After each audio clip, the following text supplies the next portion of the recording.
Shalom, kita akan bersama-sama membaca firman Tuhan yang terambil dari 2 Timotius pasal 3 ayat 1 sampai ayat 5. 2 Timotius pasal 3 ayat 1 sampai ayat 5. Kita akan membacanya saling sahut bersautan. Saya awali ayat yang pertama, lalu jemaat menjawab ayat kedua. Dan seterusnya saling ganti bergantian sampai tiba pada ayat yang kelima. Ketahuilah bahwa pada hari-hari terakhir akan datang masa yang sukar. Ayat 2.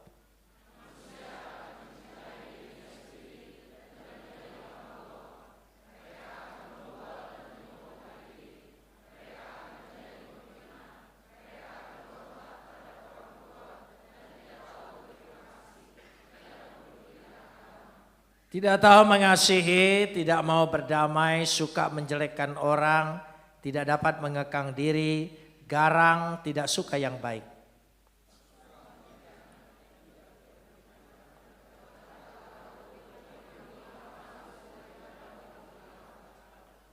Secara lahiriah mereka menjalankan ibadah mereka, tetapi pada hakikatnya mereka memungkiri kekuatannya. Jauhilah mereka itu. Kapot leha Adonai Elohenu kapot leha.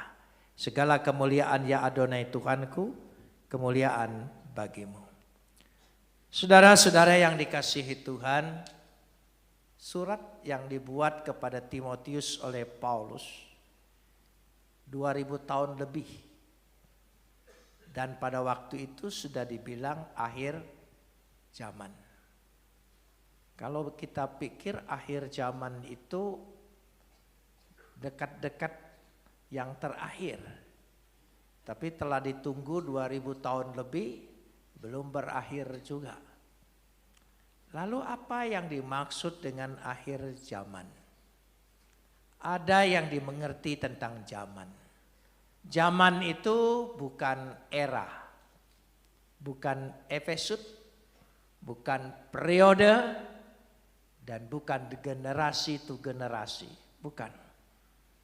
Zaman itu menyangkut pertama pola pikir, paradigma, konsep berpikir, itu zaman. Yang kedua adalah gaya hidup, dan yang ketiga adalah gairah. Jadi 3 hal itu yang bermakna tentang zaman. Jadi zaman itu bukan tahun ke tahun, bukan episode ke episode, bukan periode ke periode, bukan. Tetapi zaman menyangkut sekali lagi pola pikir, gaya hidup, dan gairah. Karena itu kalau kita lihat di sini, ya hampir sama. Pola pikir yang dulu 2000 tahun lebih hampir sama. Tetapi orangnya saja yang berbeda, generasinya saja yang berbeda. Tapi bentuk pola pikir dari sejak itu sama. Manusia mencintai dirinya sendiri. Saudara bisa lihat itu dari ayat 2 sampai ayat 5. Menjadi hamba uang, ya, hedonisme namanya saja berubah. Membual, ya, suka menyombongkan diri, membesar-besarkan diri, megalomania, ya, menjadi pemfitnah, hoax dan sebagainya. Itu hanya beda nama, tapi polanya sama. Nah, jangan sampai kita masuk kepada pola ini. Ya, kita lihat di situ, berontak terhadap orang tua, ya, dikatakan tidak tahu berterima kasih, tidak mau mempedulikan agama, ya. Anak-anak sekarang sulit sekali ngomong terima kasih, maaf, terima kasih, maaf. Itu 2 kata yang selalu diajarkan, tapi seringkali mereka malas menggunakan kata itu. Ya, mereka ingin membenarkan diri apa yang dikatakan di situ. Dan tidak tahu mengasihi, ya, perhatikan, tidak tahu mengasihi. Tidak peduli terhadap agama. Apa saudara? Apa mereka sudah tidak datang ke gereja lagi? Bukan. Apa yang dimaksudkan di sini dulu? Nanti kita ingin melihat bersama-sama. Kalau yang dimaksudkan di situ adalah pola pikir, ya, pola pikir, dan yang dimaksudkan di situ adalah gaya hidup dan gairah. Jangan-jangan kita juga sama. Itu yang harus kita awasi. Karena pikiran kita belum berubah. Menerima Kristus harus pikirannya berubah. Pola pikirnya berubah. Mindsetnya berubah. Mari kita baca dulu kalau kita ingin melihat sejenak. Saya ingin mengajak kita membaca dari Filipi pasal 2. Filipi pasal 2 ayat 5 dan 8. Filipi pasal 2 ayat 5 dan 8. Kita lihat dulu. Hendaklah kamu dalam hidupmu bersama, tolong sambung, menaruh pikiran dan perasaan yang terdapat juga dalam Kristus Yesus. Pikiran dan perasaan. Kalau sudah memiliki pikiran ini dahsyat akibatnya. Coba lanjutkan ayatnya. Ayat yang ke-6. Ya. Yang walaupun dalam rupa Tuhan tidak menganggap kesetaraan dengan Tuhan itu sebagai milik yang harus dipertahankan. Bayangkan, dia ilahi. Dia bisa melepaskan untuk menjadi manusia. Saudara, itu yang paling berat. Orang kalau dari atas ke bawah paling berat. Kalau dari bawah ke atas semua bisa. Itu berat. Coba lanjutkan ayat yang ke-7. Melainkan mengosongkan dirinya. Oh, ini penting. Tolong ingat kata mengosongkan diri. Mengosongkan dirinya. Eskenosen. Ya. Eskenosen. Kenosis asal katanya. Mengosongkan dirinya berarti semuanya kosong. Tidak tersisa.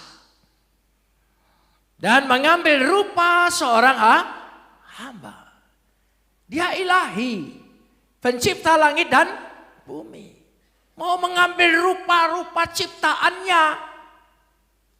Ya, itu luar biasa di situ. Dan menjadi sama dengan manusia. Itu sebabnya. Saudara, kita kembali lagi kepada ayat yang kelima. Hendaklah kamu dalam hidupmu bersama, ya, menaruh pikiran dan perasaan. Bagaimana kita bisa memiliki menaruh pikiran dan perasaan? Kata aslinya pronete. Pronete itu berakar dari kata friend. Friend itu punya dua aspek. Aspek pikiran dan aspek perasaan. Karena itu lembaga Alkitab menerjemahkan pikiran dan perasaan. Apa yang dimaksudkan dengan pikiran? Ya, apa yang dimaksudkan dengan pikiran? Pikiran itu seringkali kita berpikir, ya, dikatakan di situ dengan jelas memiliki pemahaman, paradigma, pola pikir.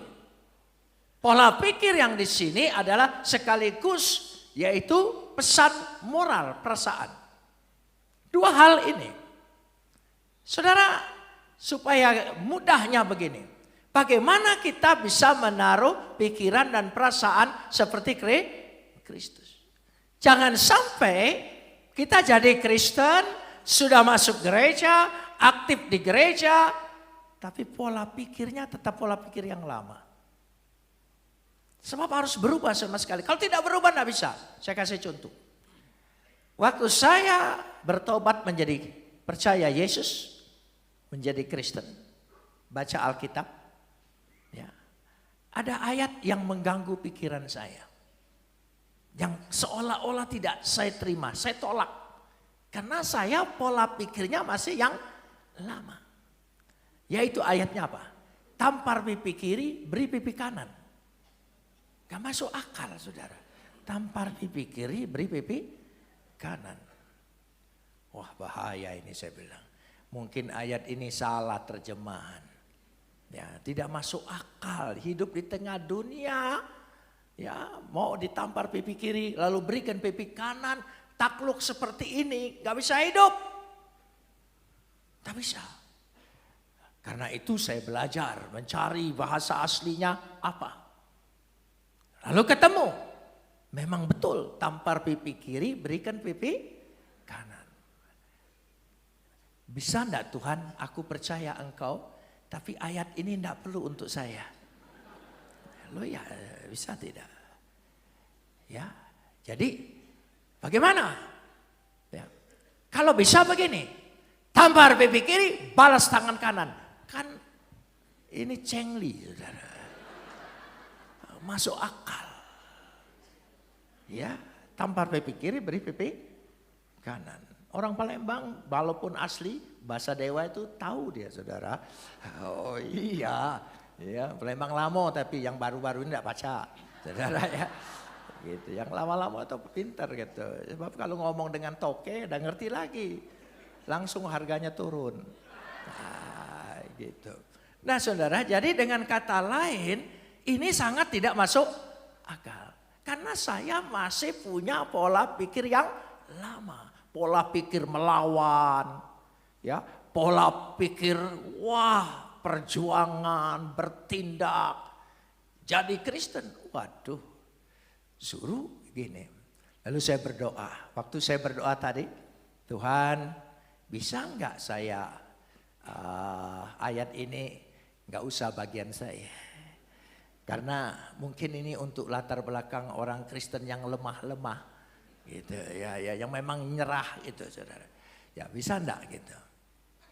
Lalu kalau engkau berpikir tampar pipi kiri, balas tangan kanan, Tuhan bicara di hati saya, di hati Tuhan berbicara di hati, masuk ke dalam pikiran. Itu karunia saya hanya sampai di situ. Gitu. Saya agak rendah dari hamba Tuhan yang bisa langsung dengar suara Tuhan, ngobrol dengan dia. Saya belum sampai tahap sana. Belum. Saya masih tahap suara dalam hati. Tidak apa-apa, maklumin aja ya. Saya masih di bawah itu. Ya. Mudah-mudahan nanti naik ke sana. Ya, malam naik ke surga, pagi tuh turun gitu ya. Iya gitu ya. Saya belum. Percayalah kalau sekali naik saya nggak mau turun. Ya itu. Ngapain turun bolak-balik. Itu lebih hebat dari Yesus. Yesus sekali naik belum turun-turun. Dia bolak-balik. Dahsyat itu. Ya, dia punya travel rupanya, saudara. Nah, sudah sampai di situ dulu. Ya, jadi Tuhan jawab supaya tahu, saudara. Saya berdoa dapat suara Tuhan tapi caranya agak kelas rendah. Enggak kelas dewa tinggi-tinggi gitu, saudara. Kelas rendah. Tuhan bicara di hati saya. Lalu masuk ke pikiran saya. Kalau tampar pipi kiri, balas tangan kanan, tidak perlu Yesus mati di kayu salib. Cukup guru silat ngajarin engkau. Ya juga ya. Itu gunanya Yesus mati di kayu salib. Sesuatu yang tidak mungkin dimungkinkan. Oh, itu maksudnya. Tapi untuk berproses pindah menerima mutlak berat, saudara. Kalau bisa nampar wong dulu, gitu. Ya, tampar. Ada orang lempar batu, jangan balas lempar lagi. Ya sudah, saya bilang bagaimana kalau begini? Dia lempar batu, saya balas lempar bunga, gitu. Jangan lupa dengan potnya. Loh ini saya ingin membandingkan, kita itu seringkali sudah jadi Kristen, ikut Yesus, dalam Yesus, tapi pola pikir kita belum berubah. Kita harus berubah. Bagaimana cara berubahnya? Karena tidak bisa berubah, ya sama. Ya, jangan kutuk dibalas dengan kutuk. Berkatilah orang yang mengutuki engkau. Tambah tidak masuk akal. Uang Palembang tukang ngutukin uang. Iya, sekarang suruh dibalas dengan berkat. Lemak di dia, tidak lemak di aku ini. Saya pikir gitu. Saya belajari. Kenapa? Ketika Yesus bicara itu, satu muridnya pun tidak membantah dia. Menarik saya. Kenapa dia tidak bantah ya? Padahal ini tidak masuk akal. Ya, kutuk balas kutuk kan seimbang. Ya. Tapi suruh kita balas dengan berkat. Saya pelajari, baru saya ngerti. Kata berkat itu beraka. Ya, akar katanya barak, beraka. Kata kutuk itu kelala. Kelala, itu kutuk. Berkat itu beraka. Ini kutuk, kelala. Dalam huruf Akadian. Saudara, bahasa Akadian itu bahasanya Abraham. Jadi bahasa Ibrani naik ke bahasa Aramik, naik ke bahasa Samaritan, naik ke bahasa Akadian. Nah itu sumbernya, jadi pelajari semua. Saya menarik sekali, saya harus pelajari. Ternyata dalam cara penulisan, kelala, kalau kita tulis kelala, ya kita baca kelala, ya. Lalu kita baca balik dari sini, beraka. Di balik kata kutuk ada kata berkat. Oh ngerti. Jadi kalau kutuk dibalas kutuk kita tidak dapat berkat. Impas. Jadi kalau orang mengutuki engkau, jangan balas kutuk. Dia sedang memindahkan berkatnya kepada engkau. Nah karena itu mulai sekarang kita mengerti, baru kebuka pikiran saya, oh begitu maksudnya. Ya, jadi kalau ada orang mengutuki Anda senyum. Berkat bagimu saudara. Sebab di balik kata kutuk, kelala ada kata berkat. Dia sedang memberkatimu dengan memindahkan berkatnya ke hidupmu. Ya malahan bilang terus, kutukin terus. Sampai habis ya. Iya, jadi kalau engkau dikutukin orang sudah ngerti ini artinya, senyum kan? Senyum. Ya senyum ya. Kenapa? Saudara dikutukin tetap senyum. Orang Kristen masih ngutukin tapi saudara senyum. Maklum tidak datang ke GBI Palem.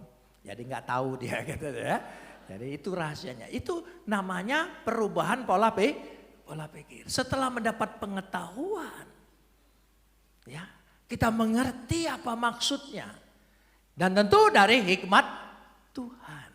Nah saya kasih contoh lagi. Sebab beratnya pola pikir ini berubah, berapa lama kita membentuk diri kita dengan pola pikir kita? Sudah sangat lama. Begitu harus bisa ganti pola pikir Kristus, itu memerlukan perjuangan. Proses yang panjang. Supaya kita bisa berubah.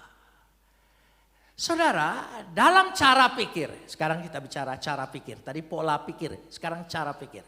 Cara pikir manusia itu ada 5 ini.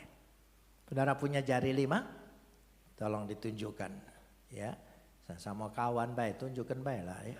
Nah gitu, ya ini cara pikir. Ini yang paling jempol itu adalah keyakinan. Iman. Iman kita kepada siapa? Yesus. Yesus. Ini iman. Masuk ke sini. Ya. Dan ini adalah cara pikir. Ini adalah pola pikir. Sekali lagi, pola pikir. Ya.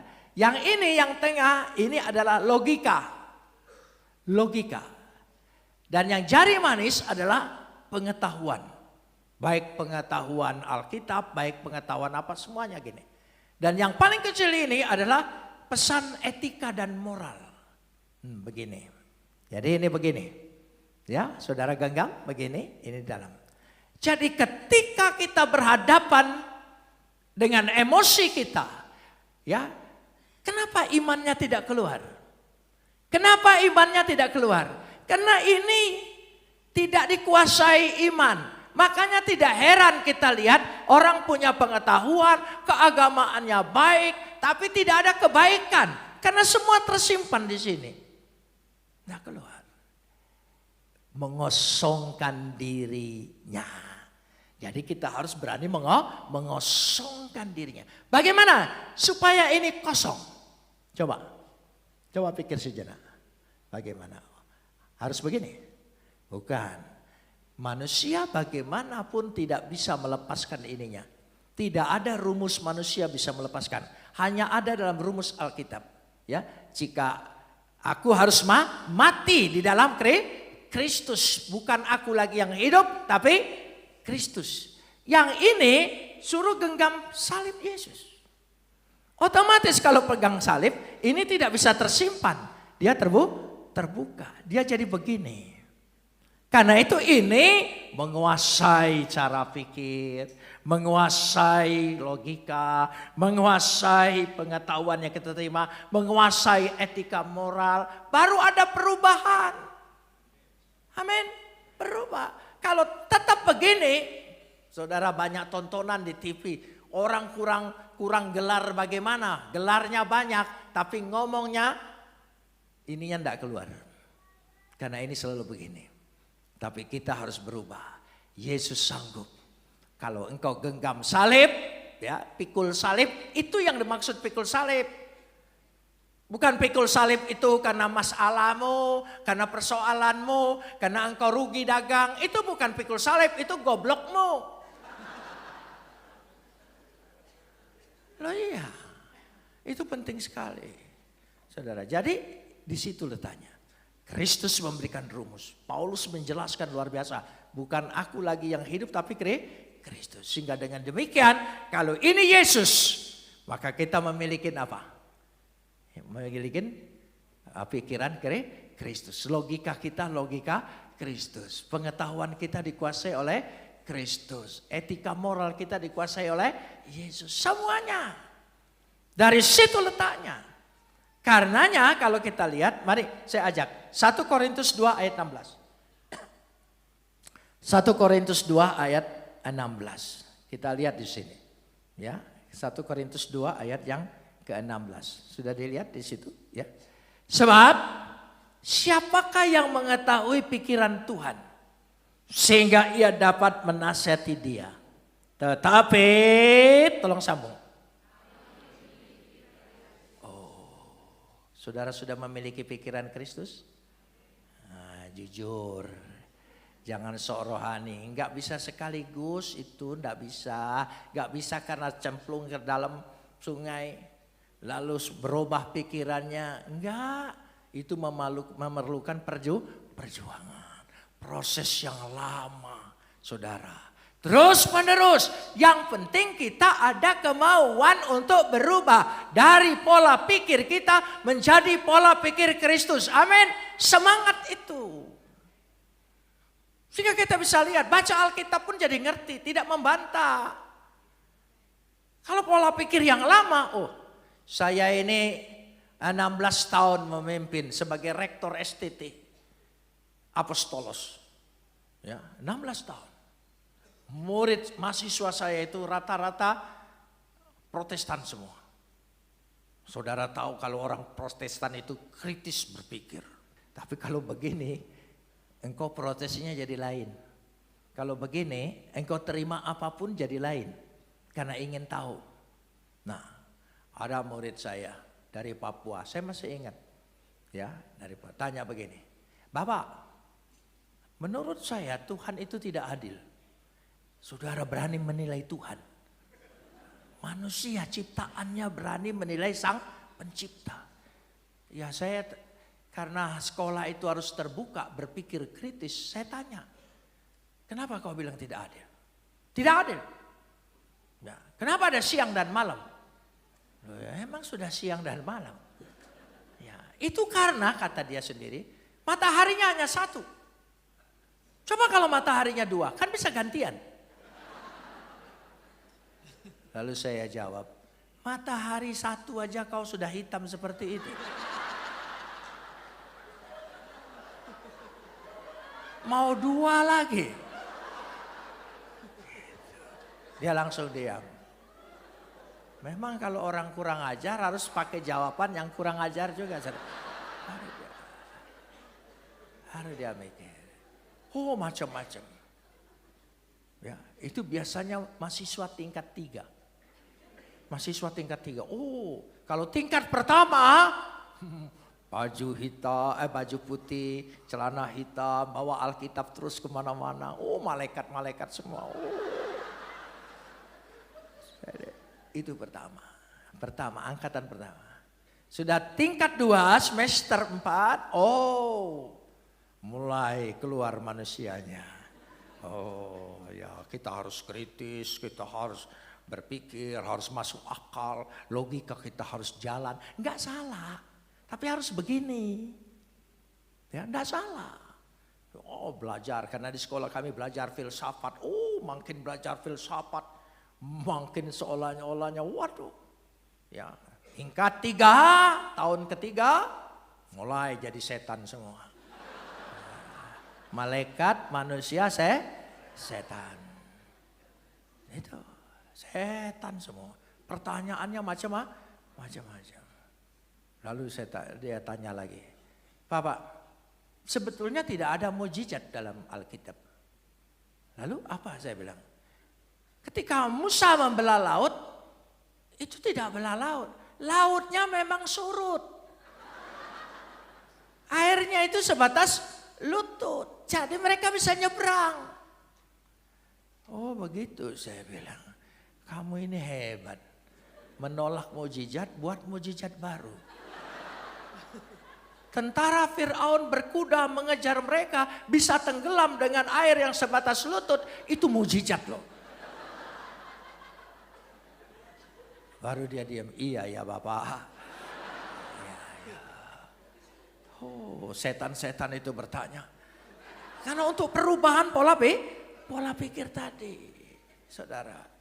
Lalu yang terakhir, yang ketiga. Ya, mukjizat. 5 ketul roti, 2 ekor ikan, bisa kasih makan 5.000 orang. Itu bukan mukjizat Pak. Waktu Yesus berdoa, nyindir orang Yahudi yang kikir ini, ya orang Yahudi kikir, orang Palembang cemekean. Itu bedanya saudara. Orang Yahudi yang kikir ini pada bawa makanan tapi tidak terbuka seperti anak itu. Jadi waktu Yesus berdoa sindir mereka, mereka malu hati. Jadi di situ jadi cukup makanannya. 2 ekor ikan Pak, itu ikan paus. Jadi cukup kalau ikan paus kan? Oh, saya bilang kamu ini menentang mukjizat tapi buat mukjizat baru. Ya. 2 ekor ikan paus bisa dibawa oleh anak kecil. Dahsyat. Dahsyat. Luar biasa. Dan sisanya berapa? 5 ketul. Disitulah orang Yahudi selalu bawa sisa makanan. Ditiru oleh turunannya di sini. Ya, bawa kresek semua. Nah itu turunan Yahudi tadi. Turunan Yahudi. Baliklah kau ke kampung sana. Nah sudah. Jadi di sini menunjukkan pola pikir. Masuk sekolah Alkitab. Ingin melayani Tuhan. Belajar Alkitab. Tapi masih begini. Sehingga tidak bisa berubah. Itulah sebabnya Yesus katakan mengosongkan diri. Kosongkan. Kosong. Lepas. Pikul salib. Genggam salib. Ini otomatis begini. Dengan sendirinya. Engkau bisa memiliki pikiran dan perasaan Kristus. Beri kemuliaan bagi dia. Jadi kalau zaman ini berubah apapun juga. Ya, pola pikir kita tetap. Pola pikir dunia juga tetap. Tidak berubah dikatakan. Hanya berubah orangnya saja. Sehingga kita bisa melihat bagaimana pola pikir itu sendiri bekerja. Ya, bekerja. Jadi kalau dari ayat 2 sampai ayat 5 kita tidak bisa menyembah 2 Tuhan. Tuhan dan Mamon, enggak bisa. Tuhan, Mamon. Gak bisa digabung. Mari kita koreksi diri kita. Jangan-jangan kekristenan kita, Kristen kita ini baru identitas. Baru identitas. Kita baru mengaku. Ya, tetapi tidak diaku. Itu beda saudara. Baru mengaku tapi tidak diaku. Banyak sekali dalam diri kita belum ada perubahan. Tuhan ajar. Ya, Tuhan tahu Yusuf Roni ini ngandalkan otaknya betul. Ya, teka lagi katanya. Wong Plembang. Tuhan tahu aku wong Plembang deh. Tuhan tahu. Ini wong teka galau ya. Saudara, ya sudah. Ya, teka itu di atas tegar tekuk. Tegar tekuk ini. Kalau tegar tekuk itu namanya kolesterol. Saudara, kalau teka itu di atasnya itu. Nah saudara, sudah Tuhan tahu. Dia tidak bisa diajar begini. Ya, dia tidak bisa dinasehati, tidak bisa diajar oleh dosen-dosen itu. Ya, Tuhan tahu aku yang harus ngajarnya dengan realita. Dengan hidup, kenyataan hidup, dengan tantangan. Baru 6 bulan masuk sekolah pendeta di Batu Malang. Ditangkap. Ya, hanya pindah agama. Ditangkap. Orang lain banyak pindah biasa aja. Gitu. Saya ditangkap. Ya, memang di satu sisi ya, tetapi di sisi lain Tuhan pakai kesusahan itu untuk membentuk saya. Selama dalam penjara saya tidak boleh bawa buku, tidak boleh bawa apa-apa, tidak boleh ketemu orang, hanya boleh Alkitab. Ya. Jadi saya hanya baca Alkitab. Bolak-balik saya baca, saya pikir kalau tamat 1 kali bebas. Gitu. Gak bebas juga. Mungkin 2 kali saya bilang gitu ya. 2 kali baca belum bebas, harus Trinitas 3 kali.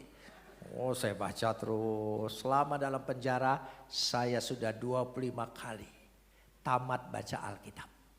25 kali, ya itu luar biasa. Setelah keluar penjara 1 kali pun belum tamat.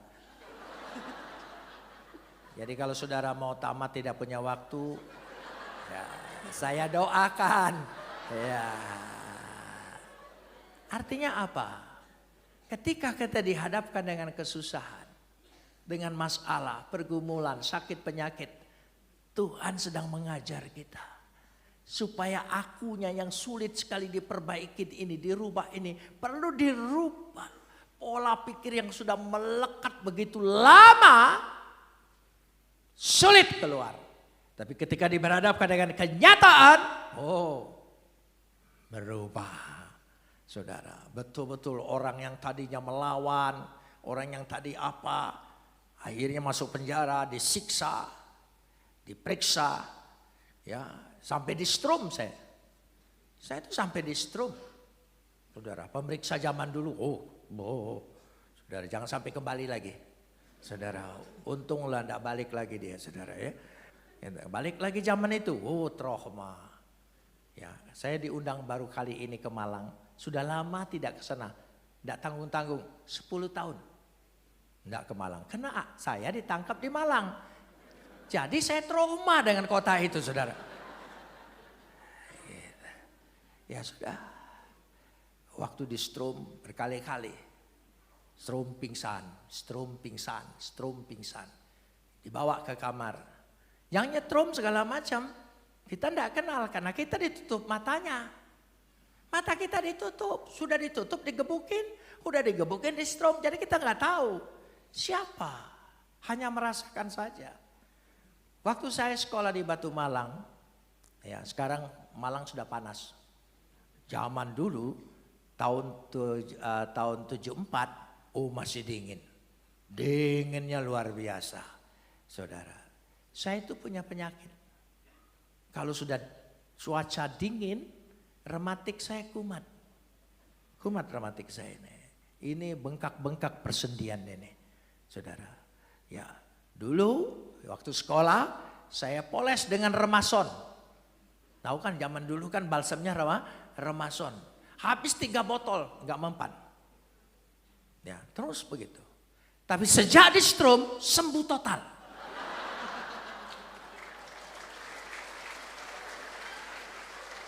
Sembuh total. Ya. Yang rematik saya nggak anjurkan ya. Ini keadaannya lain. Ya, jadi Tuhan ajar saya untuk berserah, percaya apa yang Tuhan kerjakan ujungnya pasti baik buat kita. Saudara, sembuh.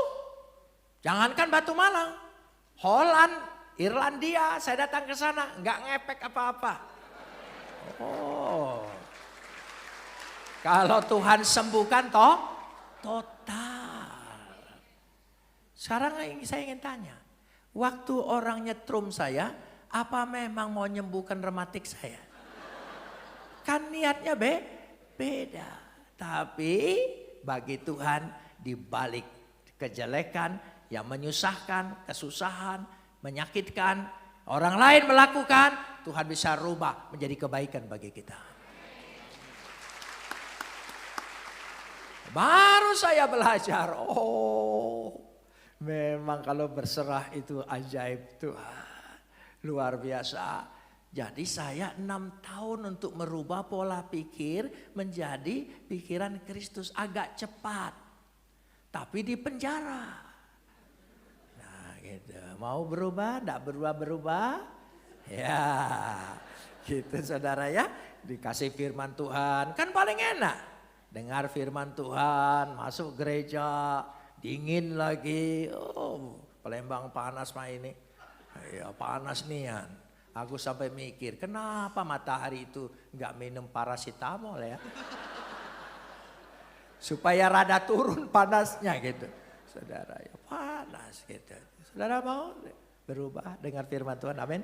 Buka hatimu, betul. Pak Sabta pesan, mengosongkan bejana hatinya. Karena kosong bisa diisi. Itu maksudnya. Nyambung. Ajarannya nyambung. Anak dan bapak jadi nyambung ya. Selain itu satu roh. Amin. Nyambung. Dia enggak ngomong dulu ke saya. Malah dia lari sekarang kemana. Gitu. Nah, sudah dari situ. Jadi itu perubahan. Saudara, kenapa Tuhan izinkan meskipun kita anak Tuhan, taat berdoa, taat ibadah, tapi tetap saja masih punya masalah. Sedang mendidik kita. Masalah itu selalu karena itu bagian hidup. Hidup itu yang namanya hidup harus disertai, dihiasi oleh masalah. Kalau saudara tidak mau punya masalah, mati aja. Pasti tidak ada masalah. Belum tentu. Orang mati aja bermasalah. Kuburannya diganti. Oh iya. Kita pikir kuburan yai kita. Udah taunya yai wong lain masuk situ. Nah, gitu. Yaiku kemana ya? Saudara, karena tidak bayar pajak lama-lama hilang. Gitu. Makanya lebih baik buat kuburan kayak di Tarutung. Sebelah rumah. Nah gitu. Bagus orang sana. Saya ke sana lihat. Saya pikir gereja kecil. Kayak musola gitu saudara. Nggak taunya kuburan. Tapi saya pikir pinter. Kenapa? Dengan jalan begitu anak cucunya tidak jual tanah rumah itu. Kan tidak mungkin jual berikut kuburan kan. Oh bagus. Itu akal panjang ada saudara ya. Bagus saudara ya, itu bagus itu. Ya. Beda dengan orang Palembang. Dulu Sudirman ini, wong Palembang gak loh. Dari Tengkuruk sana, Palembang, situ Palembang. Ma ini kemana dia? Ngungsi gak loh. Dijual saudara ya. Coba kalau ada kuburan, enggak dijual. Nggak tega dia. Datang roh bapaknya, ngapo kau jual aku. Loh iya. Jadi perlu perubahan. Jangan takut ada masalah. Amin. Sedang membentuk kita. Membentuk diri kita. Membuang dan menggantikan yang baru. Hati baru, pikiran baru, perasaan baru. Oh luar biasa. Dahsyat. Ya, Roma 8 ayat 2. Roma 8 ayat yang kedua. Ya. Roh yang memberi hidup telah memerdekakan kamu dalam Kristus Yesus dari hukum dosa dan hukum maut. Coba kalau ayat 1-nya tidak ada perkataan roh, nggak nyambung dengan ayat 2. Tapi karena ada mekata sarka, ya, peripatosin Allah, pneuma, baru ada. Ya, tidak berjalan dalam daging, tapi berjalan dalam roh. Kenapa? Karena roh yang memberi hidup telah memerdekakan kamu dalam Kristus Yesus. Jadi hidup keberadaan dalam Kristus, bukan ada saja dalam Kristus. Keberadaan dalam Kristus. Coba ucapkan. Keberadaan. Nah, bukan hanya dalam Kristus, tapi keberadaan dalam Kristus. Berarti keadaan kita ini memang betul-betul sama berada dalam Kristus. Itu maksudnya. Itu. Jadi karena itu kita harus hidup. Berubah pola pikir kita. Amin, saudara. Kita mau berubah? Kata jadi begini, tolong. Jadi begini. Siapa yang digenggam salib Yesus? Begini, saudara. Jadi ini yang menguasai semua. Amin. Itulah. Jadi kita punya dampak kekristenan kita, ya, semua pikiran kita, logika kita, pengetahuan kita, etika moral kita semua dikuasai oleh Kristus.